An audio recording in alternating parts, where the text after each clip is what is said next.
আজ শেয়ার করে নিচ্ছি লোভনীয় পটলের রেসিপি, আর যেটা কিন্তু খেতেও খুব সুস্বাদু, আর এটা কিন্তু সম্পূর্ণ নিরামিষ। তো চলুন শিখে নেওয়া যাক। এবার প্রথমে পটলগুলোকে আগে থেকে কেটে রাখা হয়েছে এরকমভাবে, আর তারপরে নুন আর হলুদ মাখিয়ে নেওয়া হয়েছে। তারপরে এটা সাদা তেলে আমরা পটলগুলোকে ভেজে নেব। পটলগুলো সফট হওয়ার জন্য আমরা এখানে চাপা দিয়ে ভাজছি।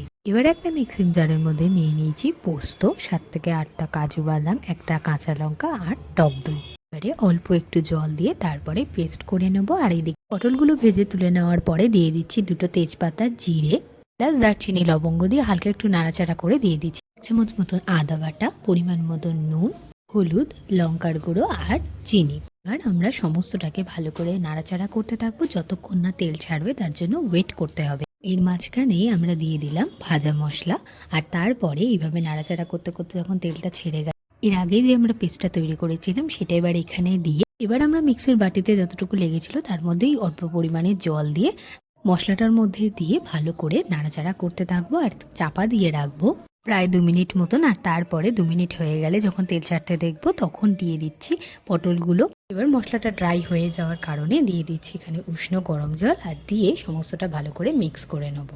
এবার আমরা 5 মিনিট মতন চাপা দিয়ে রাখবো, আর তারপরে যখন ফুটতে থাকবে এবার নামানোর আগে দিয়ে দেবো গরম মশলা, ঘি আর কাঁচা লঙ্কা।